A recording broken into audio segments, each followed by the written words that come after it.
In the unforgiving wilderness of 1880s Arizona territory, where survival meant making split-second decisions between life and death, three souls from completely different worlds were about to collide in a way that would challenge everything they believed about enemies, family, and the true meaning of humanity. What started as a routine cattle drive through Devil's Canyon would become a legendary tale of courage that people still whisper about in saloons and around campfires more than a century later. This isn't just another Wild West story about cowboys and Indians. This is the extraordinary true account of how a violent thunderstorm, a desperate mother's love, and one cowboy's choice to risk everything would prove that sometimes the greatest battles aren't fought with guns and arrows, but with compassion and understanding. Get ready to discover how three strangers became family in the most unlikely circumstances imaginable, and why their story continues to inspire people to this day. The morning of September 15th, 1884, began like any other for Jake Morrison, but by evening his entire understanding of the world would be turned upside down. As the sun painted the Arizona sky in shades of gold and crimson, Jake guided his horse Thunder through the winding paths of Devil's Canyon, completely unaware that destiny was about to test everything he believed about right and wrong. Jake had spent the last 3 weeks driving cattle from his ranch near Tucson to the mining camps up north, a journey that should have been routine for a man who had been working these dangerous trails for over 15 years. At 32 years old, Jake was what folks called a seasoned cowboy, someone who knew the land like the back of his weathered hands and could read the sky better than most men could read a newspaper. His father had taught him to respect the desert, to listen to its whispers, and to never underestimate the power of Mother Nature in this harsh and beautiful territory. But something felt different about this particular evening. The air carried an unusual thickness, and the normally steady breeze had turned restless and unpredictable. Thunder, his faithful Appaloosa, seemed nervous too, constantly flicking his ears and snorting at shadows that weren't there. Jake had learned long ago to trust his horse's instincts almost as much as his own, and right now, Thunder was telling him that trouble was brewing somewhere beyond the canyon walls. As Jake made camp near a cluster of juniper trees, he couldn't shake the feeling that he was being watched. It wasn't unusual to encounter Apache bands in this region, and while tensions between settlers and the Apache people had been high for decades, Jake had always tried to maintain a respectful distance from conflicts that seemed to have no clear solutions. His father, God rest his soul, had taught him that every person, regardless of their heritage, deserved basic human dignity and respect. The cattle were settled for the night, grazing peacefully in a small meadow protected on 3 sides by towering red rock formations. Jake had chosen this spot carefully, knowing that the natural barriers would help contain his herd and provide some protection from both predators and the increasingly violent weather that seemed to be approaching from the west. Dark clouds were gathering on the horizon, building into towering formations that promised either salvation in the form of desperately needed rain or destruction in the form of flash floods and dangerous lightning strikes. As the last light faded from the sky, Jake noticed something that made his blood run cold. Smoke was rising from somewhere deeper in the canyon, and it wasn't the controlled smoke of campfire. This was the thick, dark smoke that came from burning structures, the kind of smoke that usually meant trouble had found its way into someone's life. Against his better judgment, but driven by a sense of responsibility that his mother had instilled in him from childhood, Jake decided to investigate. Leaving his cattle under Thunder's watchful protection, Jake grabbed his rifle and began making his way through the darkening canyon toward the source of the smoke. The terrain was treacherous even in daylight, with loose rocks and hidden crevices that could easily break a man's leg or worse. In the growing darkness, every step required careful consideration and absolute focus. The smoke grew thicker as he climbed higher, and soon Jake could hear sounds that made his stomach churn with dread. There were voices shouting in both English and Apache, the sound of horses neighing in distress, and underneath it all, the crackling of flames consuming everything in their path. As he reached a ridge that overlooked a small valley, Jake witnessed a scene that would haunt his dreams for the rest of his life. Below him, an Apache camp was under attack by what appeared to be a group of soldiers or militiamen. The traditional wickiups, ingeniously constructed shelters made from bent poles and covered with brush and hide, were being systematically destroyed. Women and children were running in all directions, seeking shelter behind rocks and in the sparse vegetation that dotted the valley floor. The attackers showed no mercy, pursuing even the most vulnerable members of the community with a brutality that turned Jake's stomach. But what caught Jake's attention most intensely was a young Apache woman who was desperately trying to protect a small child while simultaneously attempting to reach a group of horses that had been scattered by the chaos.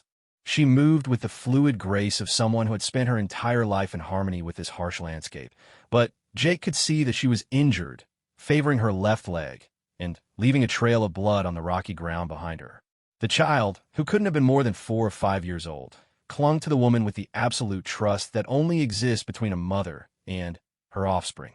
Even from his distant vantage point, Jake could see the terror in both of their faces, and something deep inside his chest began to ache with an emotion he couldn't quite identify.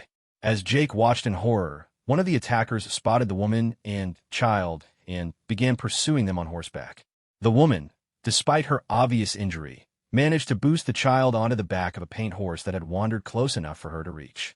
But as she attempted to mount the animal herself, her wounded leg gave out, and she collapsed to the ground just as the attacker raised his rifle. Without thinking, without considering the consequences, without even remembering that he was supposed to be just a neutral observer in this nightmare, Jake raised his own rifle and fired a warning shot into the air. The sound echoed off the canyon walls like thunder, and for a moment, everything seemed to freeze in time. The attacker's horse reared in surprise, giving the Apache woman just enough time to regain her footing and grab the reins of her horse. But Jake's intervention had not gone unnoticed. Several of the attackers turned their attention toward his position, and he suddenly realized that his attempt to help had put him in mortal danger. Bullets began ricocheting off the rocks around him, sending sparks and stone fragments flying in all directions. He had no choice but to retreat, scrambling backward down the steep slope while trying to maintain enough stability to return defensive fire when necessary. As he fled through the darkness, Jake could hear the attackers shouting to each other, their voices filled with anger and frustration at having their brutal work interrupted by an unknown gunman. He knew that they would likely pursue him, and his cattle and camp were now in jeopardy as well. But even as fear coursed through his veins, Jake found himself thinking not about his own safety, but about the woman and child he had tried to help. Had his warning shot given them enough time to escape, or had he merely delayed their capture by a few precious minutes? The storm that had been threatening all evening finally arrived with a vengeance, as if the very heavens were responding to the violence and cruelty that had been unleashed in the canyon below. Lightning began splitting the sky in brilliant, terrifying displays, followed immediately by thunder that seemed to shake the very foundations of the earth. Rain began falling in heavy, stinging drops that quickly turned into a torrential downpour, making visibility nearly impossible and turning the already treacherous terrain into a slippery death trap. Jake knew that he needed to get back to his camp and his cattle before the situation became completely unmanageable, but the storm was making navigation extremely difficult. Every familiar landmark was now hidden behind sheets of rain and darkness, and the sound of the wind and thunder made it impossible to hear whether he was still being pursued by the attackers from the Apache camp. As he finally stumbled back in his own camp, soaked to the bone and shivering from both cold and adrenaline, Jake discovered that thunder and most of the cattle were nowhere to be found. The storm had apparently spooked them into scattering across the canyon, and Jake realized with growing dread that he was now stranded in one of the most dangerous storms he had ever experienced, with limited supplies and no reliable shelter. But as another flash of lightning illuminated the canyon, Jake saw something that made his heart skip several beats. 2 figures on horseback were approaching his camp through the rain, moving slowly and carefully through the treacherous terrain. As they drew closer, Jake realized with amazement that it was the Apache woman and child he had tried to help earlier, and they appeared to be seeking shelter from the storm in the same place where he had made his camp. The woman's eyes met Jake's across the rain-soaked clearing, and for a moment that seemed to last forever, 2 people from completely different worlds studied each other with a mixture of wariness, gratitude, and desperate need. Neither spoke, but both understood that the storm had brought them together for reasons that went far deeper than simple coincidence. The child was obviously exhausted and terrified, clinging to his mother with the desperate strength that comes from witnessing horrors no child should ever have to see. The woman, despite her own obvious pain and exhaustion, maintained a dignity and strength that Jake found both humbling and inspiring. Her dark eyes held depths of sorrow and wisdom that spoke of experiences far beyond her apparent young age. As the storm continued to rage around them, Jake realized that he was standing at a crossroads that would define the rest of his life. He could turn these strangers away, maintaining the safety and simplicity of his solitary existence, or he could choose to help them, knowing that such a decision would inevitably complicate his life in ways he couldn't even imagine. But as he looked at the exhausted child and the wounded mother, Jake knew that there was really no choice at all. His parents had raised him to believe that humanity transcended the artificial boundaries that people created to separate themselves from one another, and that in moments of crisis, the only thing that truly mattered was one person's willingness to help another. Without saying a word, Jake gestured toward the meager shelter he had constructed among the juniper trees, and slowly, carefully, the Apache woman guided her horse toward the protection it offered. As they dismounted and sought refuge from the storm, Jake found himself wondering if this moment of decision would be the beginning of something extraordinary, or the beginning of the end of everything he had ever known. The storm raged with unprecedented fury throughout the night, transforming Devil's Canyon into a churning cauldron of wind, rain, and lightning that seemed intent on washing away every trace of human presence from the landscape. Under the inadequate shelter of Jake's makeshift camp, three strangers huddled together in a silence that was both profound and necessary, each lost in their own thoughts about the events that had brought them to this impossible moment. Jake had managed to start a small fire using some dry kindling he had stored in his saddlebags, and the flickering flames provided just enough warmth and light to create a tiny bubble of comfort in the midst of the chaos surrounding them. The Apache woman, who had introduced herself simply as Ayana, worked quietly to tend to her son's needs, checking him for injuries and whispering soft words of comfort in her native language. The boy, whose name Jake learned was Takota, appeared to be around 5 years old, with intelligent dark eyes that seemed far too serious for someone so young.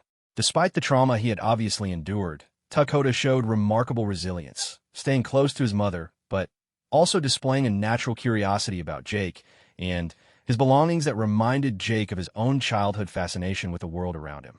As the hours passed, Jake found himself studying Ayana with a mixture of admiration and concern. Her injury, which appeared to be a deep gash on her left thigh, had been roughly bandaged with strips of fabric torn from her own clothing, but it was still bleeding slowly and obviously causing her considerable pain.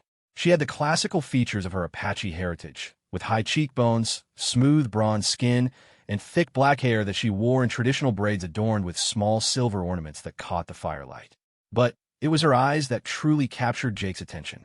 They held a depth of wisdom and strength that spoke of someone who had faced unimaginable hardships and emerged with her spirit intact. There was also a wariness there, a careful evaluation of Jake's intentions that reminded him that despite their current circumstances, they were still strangers from two cultures that had been at war for generations. When the worst of the storm finally began to subside near dawn, Jake knew that they needed to address several practical concerns that could no longer be ignored. Ayana's wound needed proper medical attention. They were all desperately in need of food and water, and somewhere out in the canyon, Jake's scattered cattle were either lost forever or in serious danger for flash floods and predators.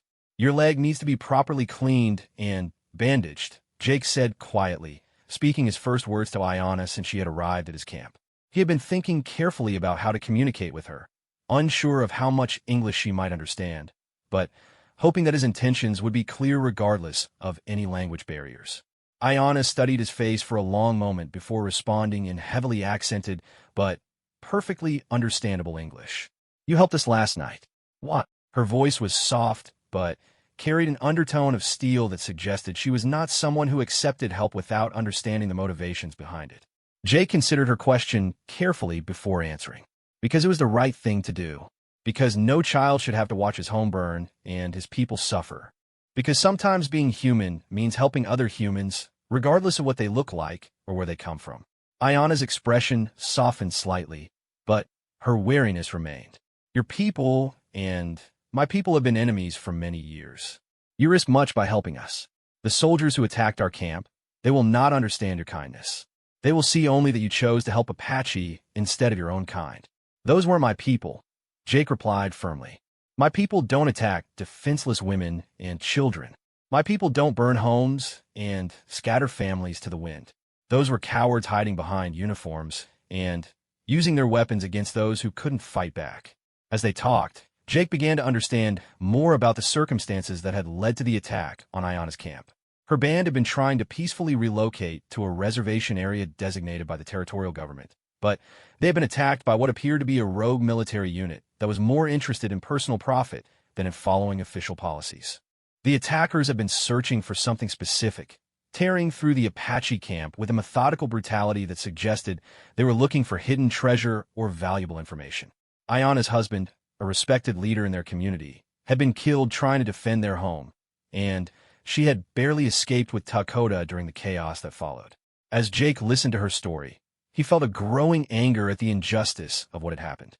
He had always known that there were bad men on both sides of the conflicts that plagued the territory, but hearing about the systematic destruction of an entire community by people who were supposed to represent law and order made his stomach turn with disgust. "Where are you trying to go?" Jake asked gently. "Do you have family or friends who might be able to help you?" Ayana's face clouded with uncertainty. "We were traveling to meet with other bands near the White Mountain Reservation, but now I do not know if it is safe to continue. The soldiers, they may be watching the trails, waiting for survivors to appear."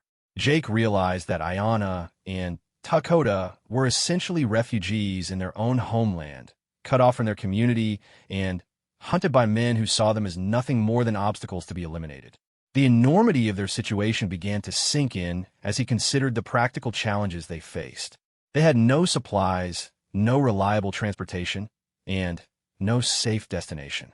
Ayana's injury was severe enough to slow their progress significantly, and traveling with a young child through hostile territory would be dangerous under the best of circumstances.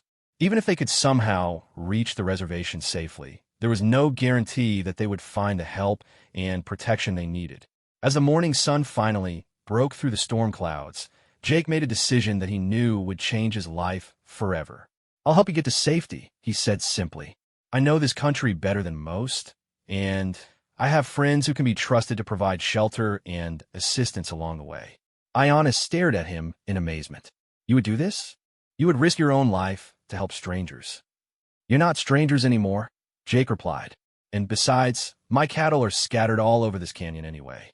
I'm going to have to spend days tracking them down, and I'd rather spend that time helping you and Dakota reach safety than wandering around alone looking for stubborn cows." Despite the seriousness of their situation, Ayana almost smiled at Jake's practical approach to their dilemma. "Your cattle are very important to you?"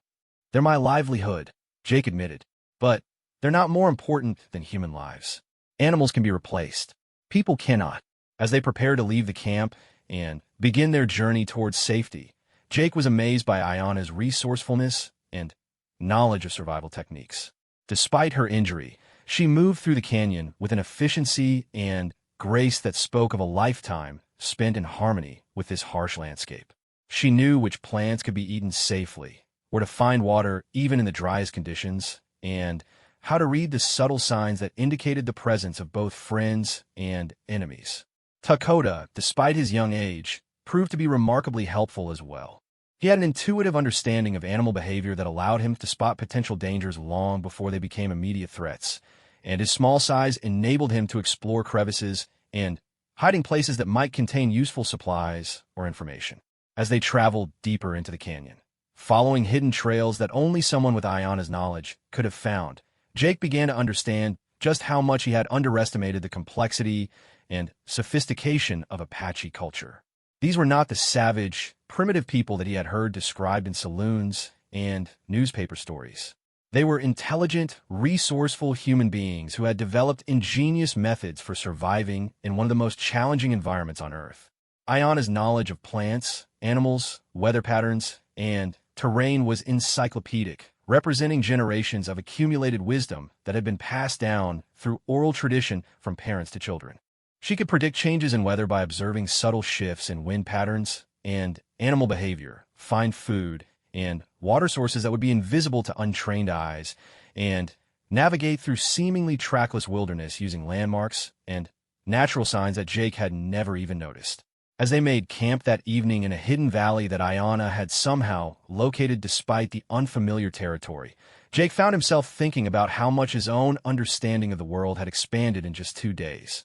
He had always considered himself to be knowledgeable about survival and wilderness skills, but Ayanna's expertise made him feel like a beginner who was just learning to see the landscape around him clearly for the first time. But their journey was far from safe or simple. As they settled down for the night, Ayanna spotted smoke rising from several locations around the canyon, indicating that their pursuers were still actively searching for them. The attackers from the Apache camp had apparently decided that eliminating all witnesses to their crimes was worth the effort required to track down a wounded woman and child. "They will not give up easily," Ayanna warned Jake as they watched the distant fires. "What they did to my people, it was not just an attack. It was a massacre designed to steal our land and our sacred places. They cannot allow anyone to survive who might tell the truth about what happened." Jake felt a chill run down his spine as he realized the full implications of what Ayanna was telling him. By choosing to help her and Dakota, he had not just complicated his own life. He had made himself a target for people who had already demonstrated their willingness to kill anyone who stood in their way.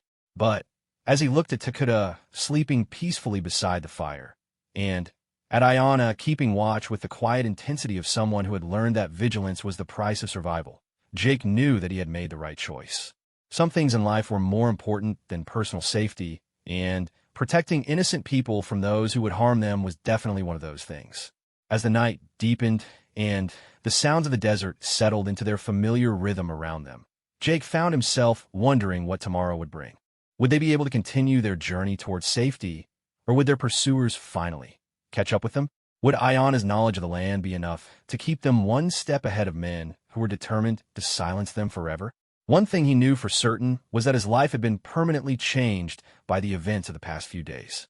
He had discovered reserves of courage and compassion within himself that he had never known existed, and he had formed bonds with 2 people who had taught him that humanity transcended all the artificial boundaries that society tried to impose on human relationships. The 3rd day of their journey began with an ominous discovery that sent ice-cold fear coursing through Jake's veins. As he scouted ahead while Ayanna and Dakota prepared to break camp, he spotted fresh horse tracks in the soft earth near a water source they had planned to use for refilling their canteens. The tracks were recent, probably made during the night while they slept, and they belonged to at least 6 different horses, all shod in the military style used by territorial cavalry units.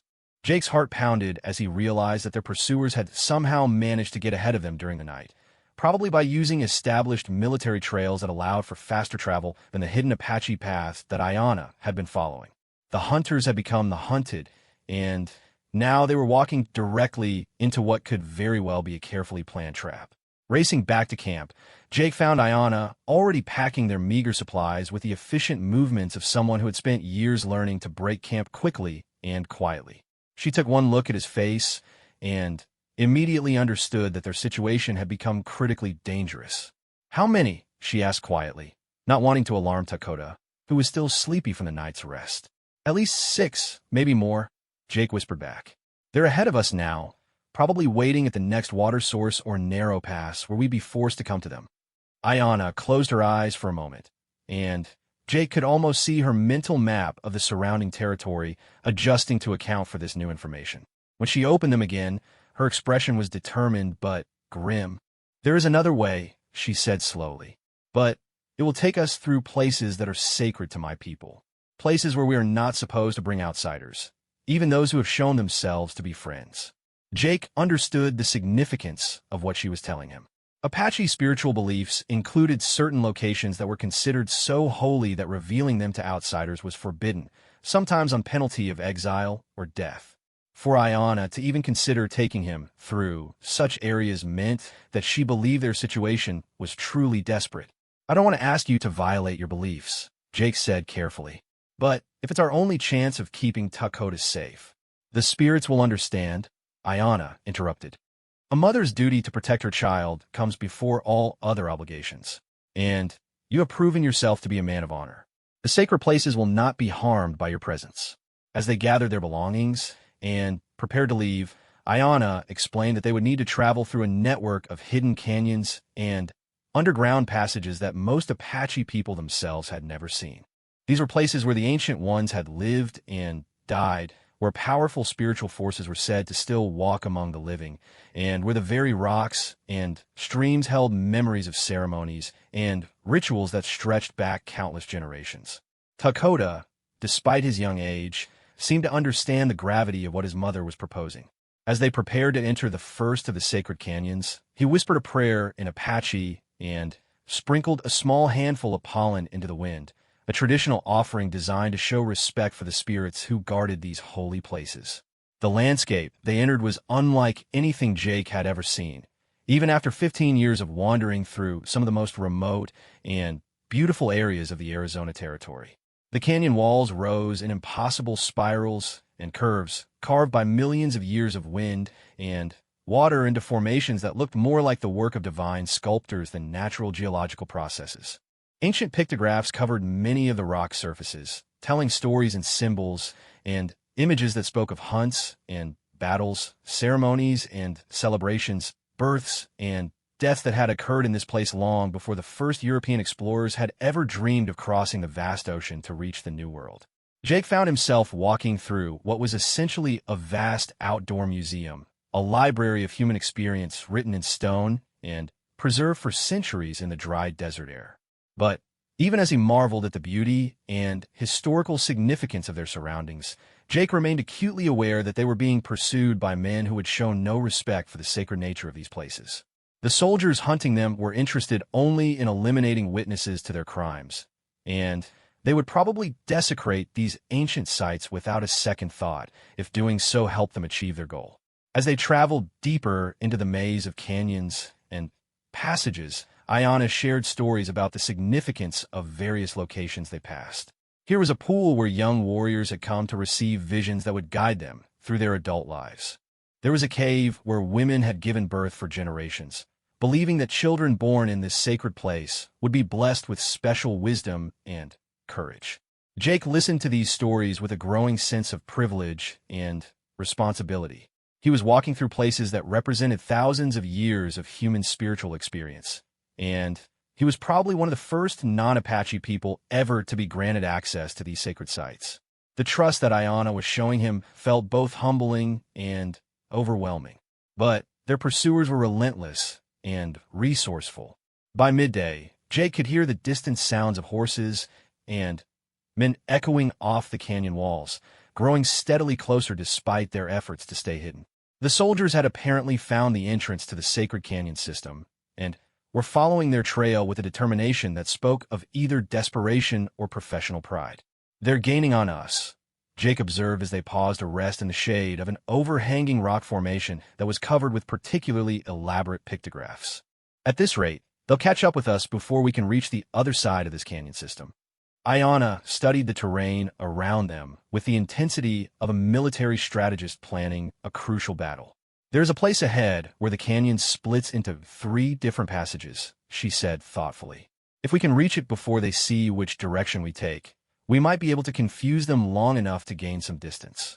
But Takoda, who had been unusually quiet all morning, suddenly tugged on his mother's arm and pointed toward a narrow crack in the canyon wall that was barely visible unless you knew exactly where to look. "Mother, what about the place where grandmother took me last summer? The place with the singing rocks?" Ayana's eyes widened as she followed her son's gaze. "I had forgotten," she whispered. "The Passage of Echoes. It has not been used in many years because it is so dangerous, but it might be our only chance." Jake, finish your thought. "What kind of dangers are we talking about?" Ayana explained that the passage Takoda had remembered was an ancient lava tube that had been carved out by underground volcanic activity thousands of years ago. The Apache people had used it occasionally as an emergency escape route, but it was treacherous even under the best of conditions. Parts of the tunnel were so narrow that a person had to crawl on hands and knees. Other sections opened into vast underground chambers where it was easy to become lost in the darkness, and there were areas where poisonous gases from deep underground could accumulate to deadly levels. But the passage did have one crucial advantage. It emerged from the canyon system at a location that was more than 10 miles from where they would enter it, and the exit was hidden so cleverly that even experienced trackers might spend days trying to find it. "It's risky," Jake admitted as they studied the barely visible entrance to the underground passage. "But staying above ground is starting to look even more dangerous." The sounds of their pursuers were growing steadily louder, and Jake could now make out individual voices calling to each other as the soldiers coordinated their search efforts. They were running out of time to make a decision, and once they committed to entering the underground passage, there would be no turning back. Ayana made the choice for all of them. "Takota knows this passage better than I do," she said as she began gathering their supplies into a more compact bundle that would be easier to carry through narrow spaces. "He has been through it twice with his grandmother, and children often remember details that adults overlook."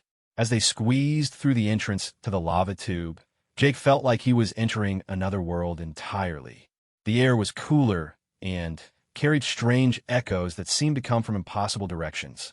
The walls of the tunnel were smooth and curved, polished by centuries of underground water flow into surfaces that reflected their small torches in distorted, dreamlike patterns.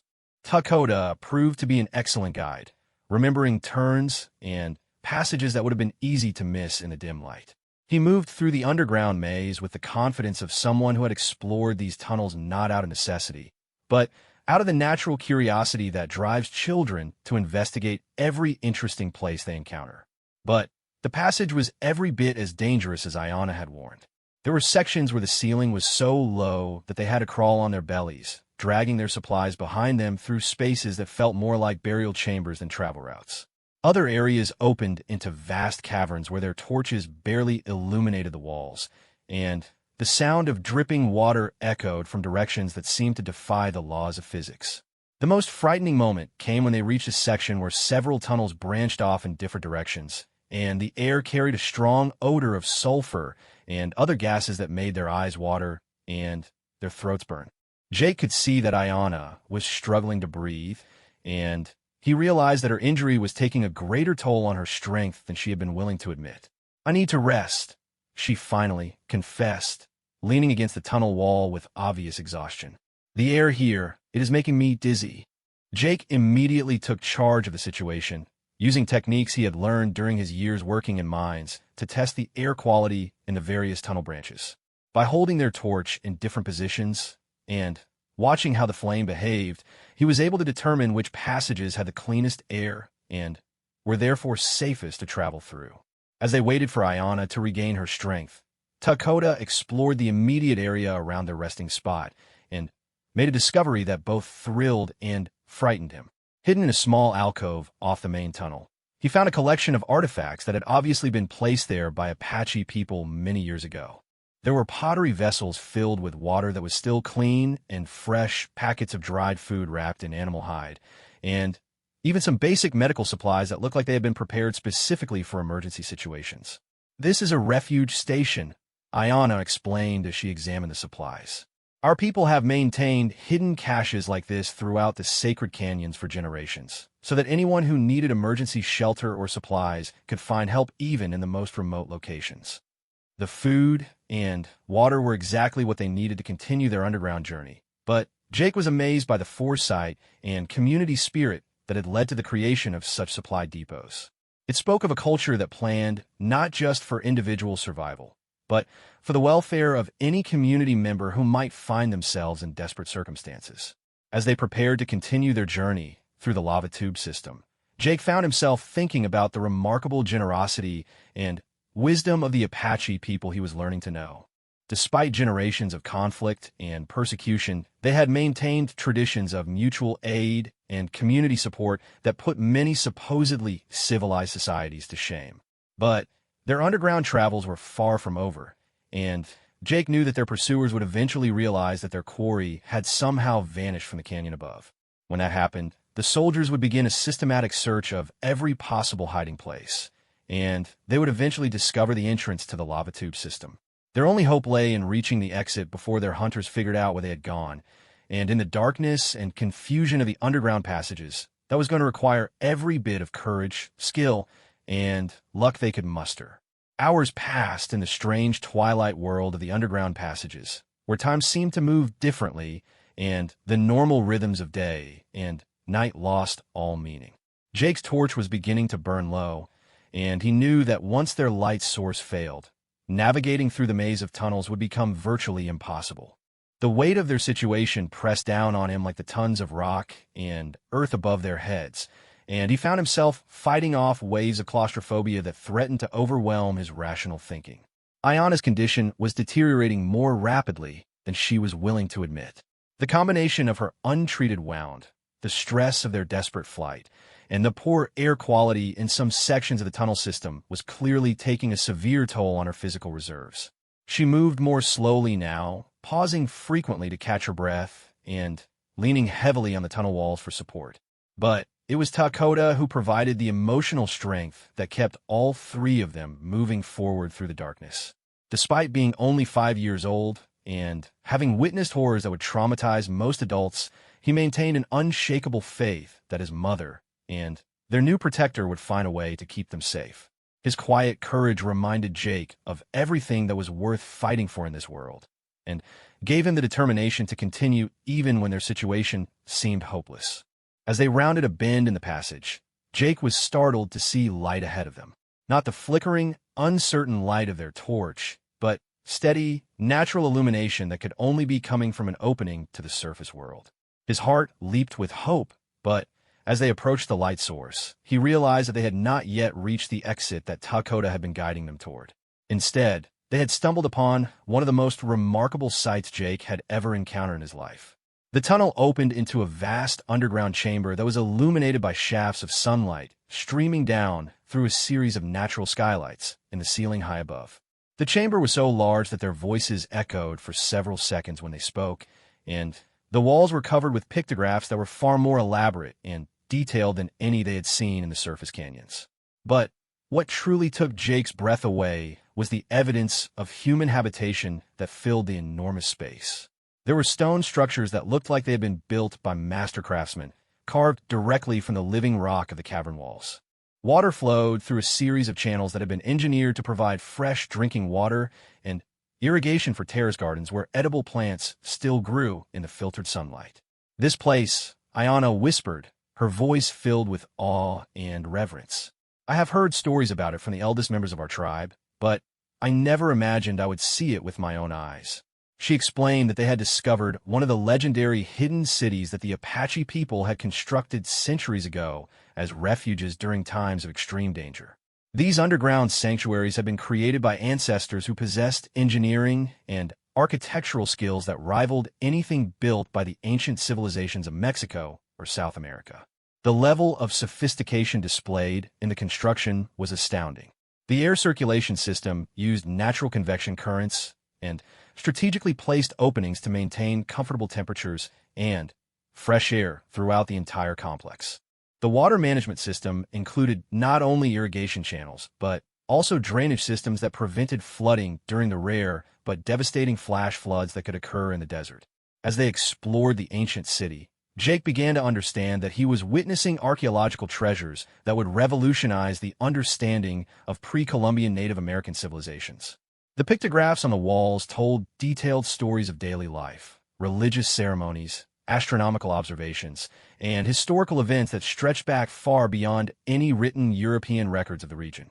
But Takoda, with the directness that only children possess, brought their attention back to the practical realities of their situation.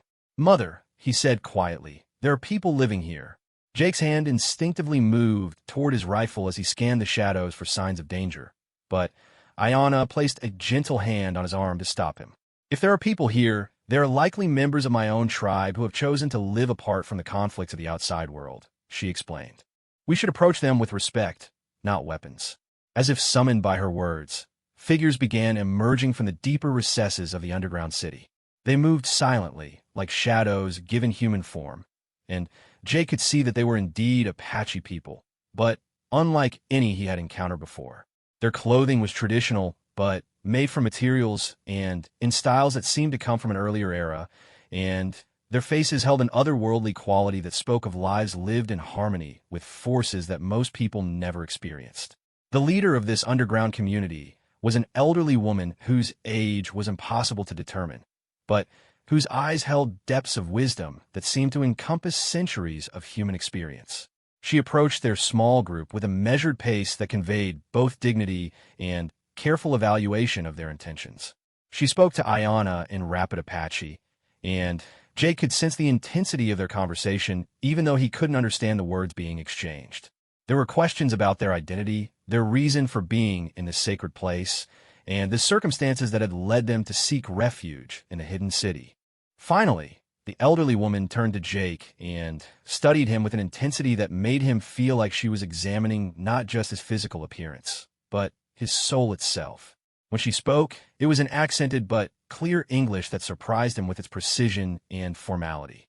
"I am called Grandmother Spider by those who live in this place," she said with a voice that carried the weight of absolute authority. "Ayana tells me that you have risked your own life to protect her and her child from those who would do them harm. She also tells me that you have shown respect for our sacred places and our traditional ways, even though you come from the world of our enemies." Jake felt the weight of judgment in her words and knew that his response would determine not only his own fate, but the safety of Ayana and Dakota as well. "I am honored to meet you, Grandmother Spider," he replied, trying to convey the respect he genuinely felt.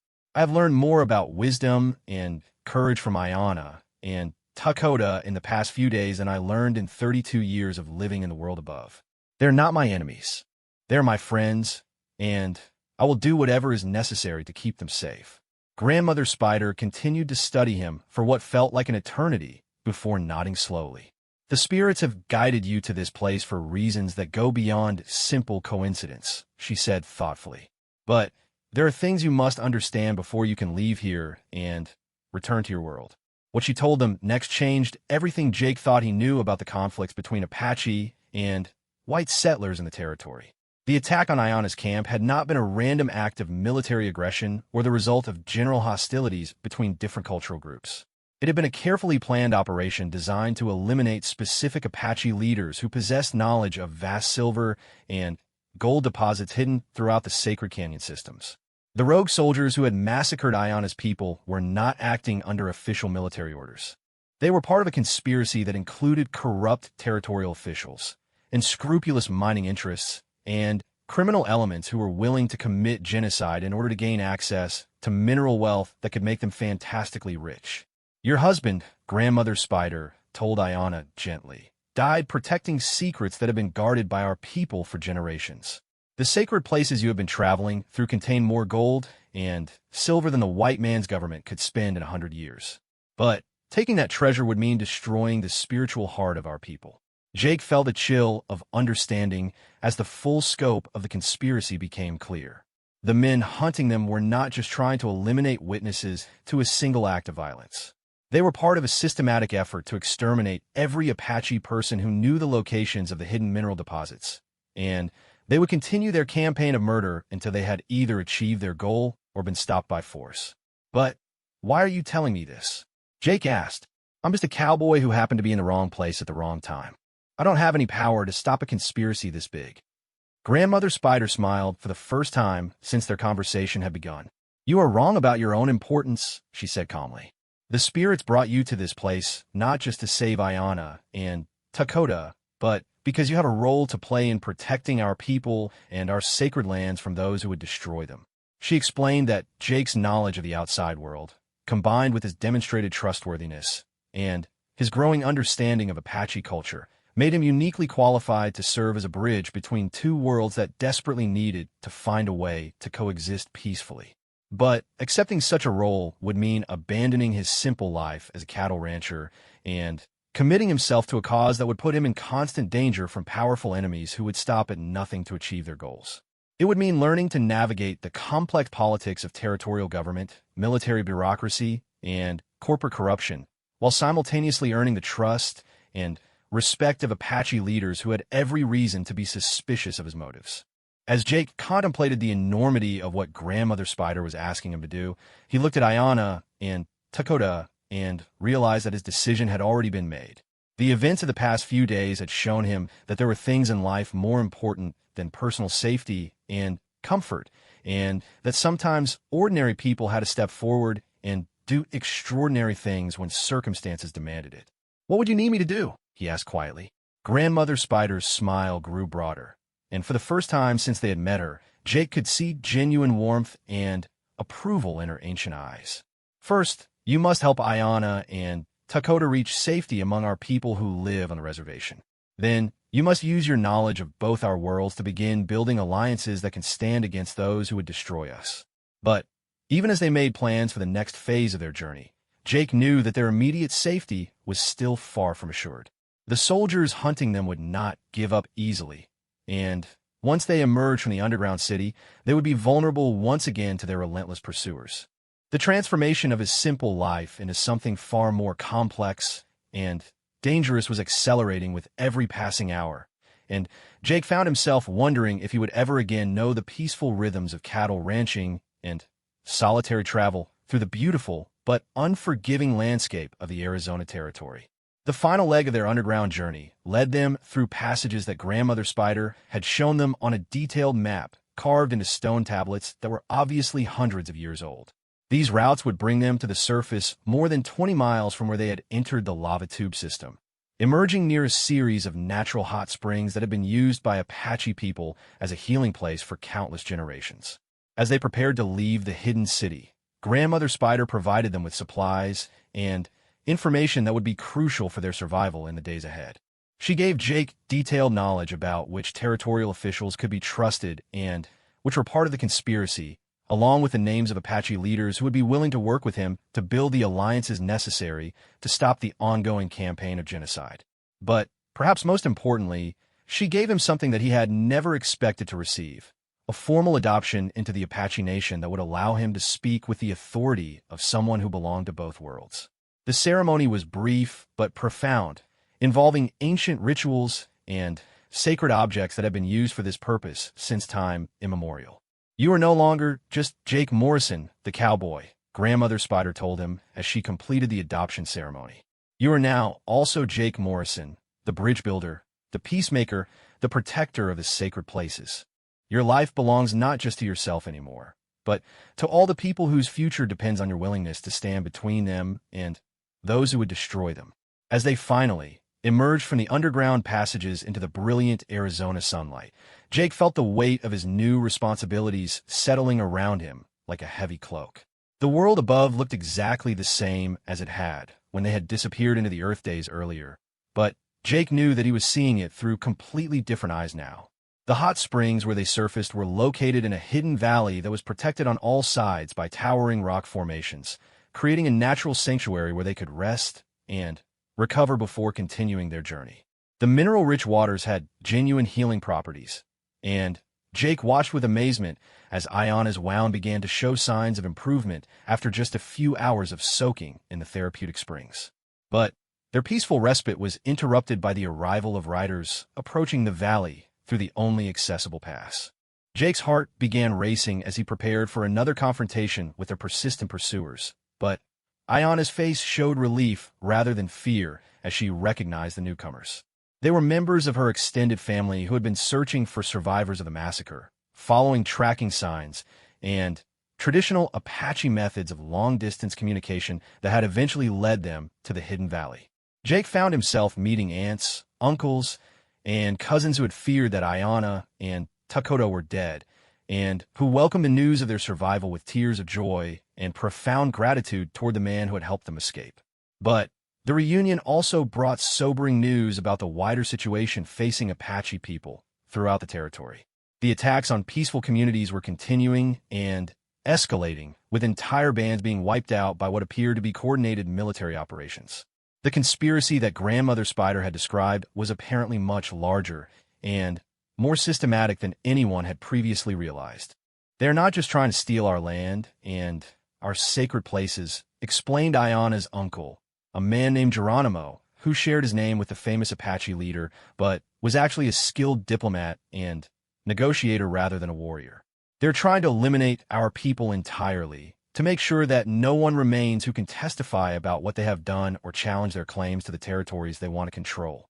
Jake learned that his own intervention in the original attack had been noticed by the conspirators and that he was now being actively hunted as someone who possessed dangerous knowledge about their illegal activities. His cattle ranch had been searched and partially destroyed. His neighbors had been questioned about his whereabouts and associations, and wanted posters offering a substantial reward for his capture had been distributed throughout the territory. "You cannot go back to your old life," Geronimo told him bluntly. "These men have the resources to hunt you for years if necessary, and they will never stop trying to eliminate you as long as you pose a threat to their plans." The full implications of his decision to help Ayanna and Dakota were finally becoming clear to Jake. By choosing to do what he believed was right, he had not only saved two innocent lives, but he had also irrevocably changed his own destiny. He was now a fugitive in his own homeland, cut off from everything he had previously known and valued, dependent on the protection and hospitality of people who had every reason to distrust him. But as he watched Dakota playing with his newly discovered cousins, laughing and speaking in rapid Apache as he described their underground adventures, Jake realized that he felt no regret about the choices he had made. Some things in life were worth any price, and protecting innocent people from those who would harm them was definitely one of those things. Over the following days, as they traveled deeper into Apache territory toward a temporary refuge where Ayanna and Dakota would be safe, Jake began to understand the true scope of the mission that Grandmother Spider had given him. Building effective alliances between Apache leaders and trustworthy government officials would require not only political skill and diplomatic finesse, but also a deep understanding of both cultures that he was only beginning to develop. He would need to learn Apache languages, customs, and traditional ways of making decisions and resolving conflicts. He would also need to navigate the complex and often corrupt world of territorial politics, identifying officials who were genuinely interested in justice and peace rather than personal profit and career advancement. But perhaps most challenging of all, he would need to find ways to bridge the enormous gap of mistrust and misunderstanding that existed between two peoples who had been at war for generations. Apache people had been systematically betrayed, cheated, and murdered by representatives of white civilization for decades, while white settlers had been taught to view all Apache people as savage enemies who could never be trusted or negotiated with. As they reached the temporary Apache camp, where Ayanna and Dakota would be staying, Jake was amazed by the warmth and hospitality he received from people who had every reason to hate anyone associated with white culture. They shared their food, their shelter, and their protection with him without reservation, treating him not as an outsider or potential enemy, but as a family member who had proven his loyalty through his actions. The camp itself was a marvel of organization and efficiency, designed to be moved quickly if necessary, but providing all the necessities for a community of several hundred people. Children played traditional games while learning essential survival skills. Adults engaged in various forms of productive work while keeping constant watch for potential dangers, and elders shared stories and wisdom that preserved cultural traditions stretching back centuries. Jake found himself thinking about how much the outside world could learn from Apache social organization, environmental management, and community decision-making processes. These were not primitive people struggling to survive in a harsh environment, but rather sophisticated human beings who had developed sustainable ways of living that could serve as models for the rapidly expanding American civilization. But their immediate future remained uncertain and dangerous. The conspiracy against Apache people was growing stronger and more organized, with new attacks being reported every few days. Government officials who tried to investigate the illegal activities were being transferred, demoted, or eliminated, while those who participated in the corruption were being promoted and rewarded. Jake's mission would require him to return to the world of white civilization, but not as the simple cowboy he had once been. He would need to become a spy, a diplomat, a warrior, and a bridge builder all at the same time, using skills and knowledge he was only beginning to develop in service of a cause that could easily cost him his life. As he prepared to leave Ayanna and Dakota in the safety of the Apache camp, Jake found himself struggling with emotions he had never experienced before. In the space of just 1 week, these two people had become more important to him than anyone else in his life, and the thought of leaving them behind felt like tearing part of his heart out of his chest.